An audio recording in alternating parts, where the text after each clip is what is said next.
ఓం జై విఘ్నేశ్వరాయ నమః. ముందుగా మా తల్లిదండ్రుల పాదపద్మాలకు నమస్కరించుకుంటూ మీ అందరికీ శ్రీ విశ్వావసరామ సంవత్సర ఉగాది శుభాకాంక్షలు. తులారాశి ఆదాయం 11, వ్యయం 5, రాజపూజ్యం 2, అవమానం 2. ఈ రాశి వారికి గురువు మే 15వ తారీఖు నుంచి భాగ్యస్థానంలో ఉంటూ రజముద్దుగా ఉన్నారు. శని షష్ఠస్థానంలో ఉంటూ సోనమూర్తిగా ఉన్నారు. రాహుకేతువులు లోహమూర్తులుగా ఉన్నారు. రాహుకేతువులు పంచమ ఏకాదశ స్థానంలో ఉంటూ లోహమూర్తులుగా ఉన్నారు. ఎప్పుడైతే గురువు భాగ్యస్థానంలో ఉండటం వల్ల విద్యార్థులకి ఉన్నత విద్యా అవకాశం లభిస్తుంది. తర్వాత సంతాన భాగ్యం ఉంది ఈ సంవత్సరం వేళకి.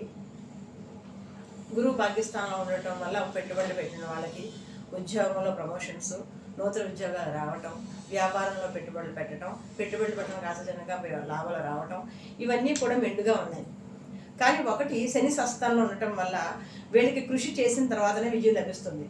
కృషి చేయకుండా కొంచెం కూడా ట్రై చేయకుండా మాత్రం సక్సెస్ అయితే మాత్రం రాదు.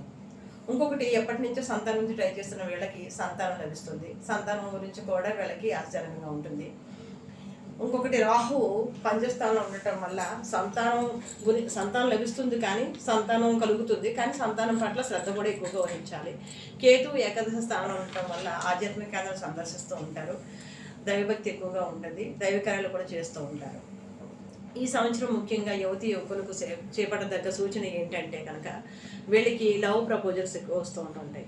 కానీ అవన్నీ రియల్ కాదు, ఫేక్ ప్రపోజల్స్ అనేది మాత్రం గుర్తుంచుకోవాలి.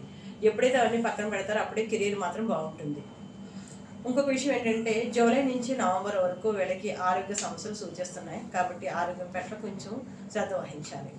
శని షష్ఠానంలో ఉండటం వల్ల పొలిటికల్ లైన్లో ఉన్న వాళ్ళకి బాగుంటుంది. తర్వాత ఎలక్షన్స్లో బాగుంటే కనుక వాళ్ళు రిజల్ట్ బాగుంటుంది అనమాట.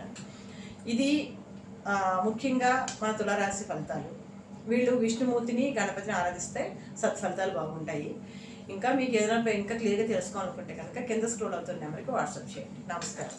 Please subscribe my channel.